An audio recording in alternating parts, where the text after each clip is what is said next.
Okay, picking up where we left off about the Dred Scott decision, we're going to start talking about the Lecompton Constitution. So President Buchanan, he becomes president in 1856.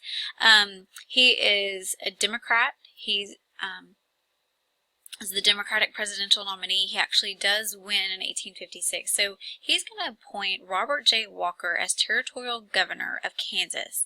And although he's a Southerner, Walker opposed the introduction of slavery into the territory against the will of its inhabitants. Pro-slavery leaders in Kansas convened a constitutional convention in Lecompton in which the Free Soilers refused to participate. The Rump Convention drafted a pro-slavery constitution and refused to submit it to a vote of all settlers, which is unconstitutional. You're not supposed to do that. You're supposed to let the people living in that territory decide and vote on whether they want a pro-slavery constitution or an anti-slavery constitution. Walker is going to denounce the Constitution, but Buchanan recommended that Congress admit Kansas to the Union with the Lecompton Constitution as its frame of government. This decision brought Buchanan into conflict with Douglas and actually split up the Democratic Party that he was the head of. In a referendum held in 1858, voters in Kansas overwhelmingly rejected the Lecompton Constitution.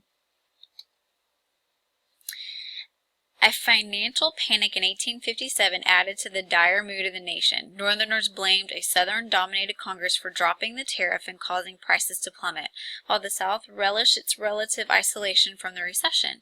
At this time, many Northerners regarded Douglas as the best hope of preserving the Union, so his bid for re-election to the Senate attracted considerable attention.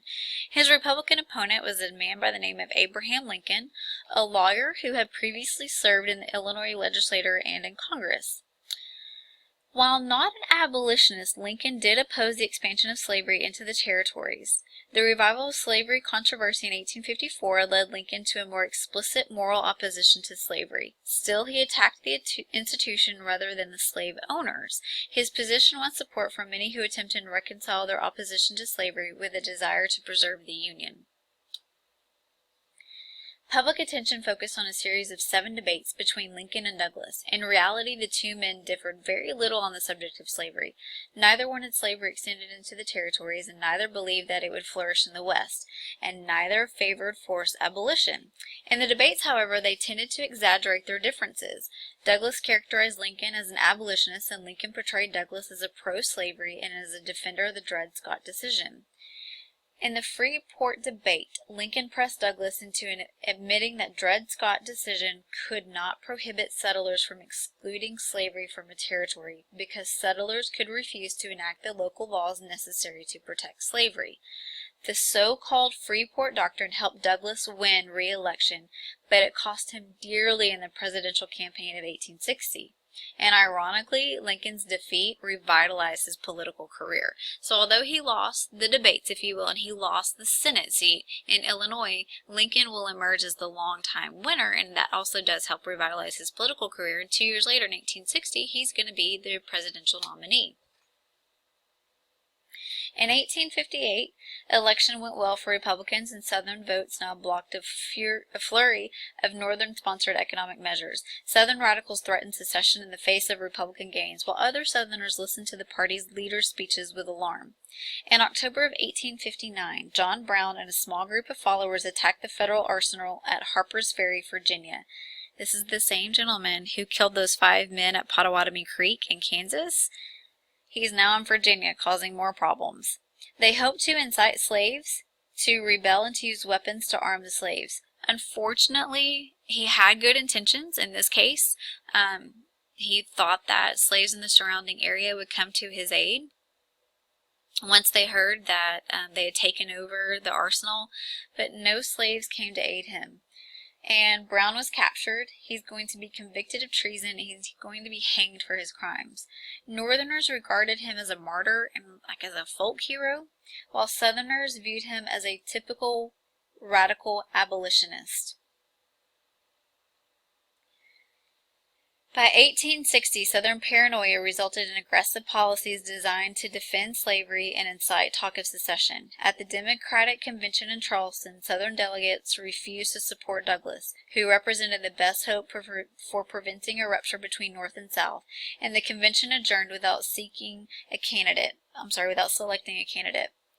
A second convention failed to produce agreement, and the two wings met separately. Northern Democrats nominated Douglas, and Southern Democrats chose John C. Breckinridge of Kentucky. The Republicans drafted a platform attractive to all classes in all sections of the northern and western states. They advocated a high tariff to get them out of that economic panic, a homestead law, internal improvements, and the exclusion of slavery in the territories. The Republicans chose Abraham Lincoln as their candidate because of his moderate views, his political personality, and his residence in a crucial state of Illinois. The Constitutional Unionist Party, composed of the remnants of the Whig and American parties, nominated John Bell of Tennessee.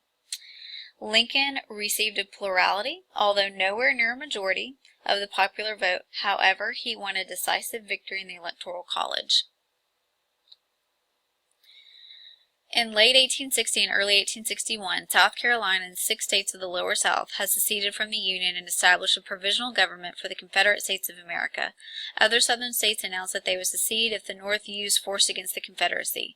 The South seceded because it feared Northern economic and political domination. Some believed that independence would produce a more balanced economy in the South. Years of sectional conflict and growing Northern criticism of slavery had undermined patriotic feelings of Southerners. States' rights and a strict constructionist interpretation of the Constitution provided the South with justification for its action. Like many Northerners, President-elect Lincoln believed that secession was only a bluff designed to win concessions from the North, and Southerners believed that the North would not resist secession with force. President Buchanan recognized the seriousness of the situation, but claimed to be without legal power to prevent secession. Moderates proposed the Crittenden Compromise, and this is a really important compromise. The gentleman that actually proposed this, he had sons.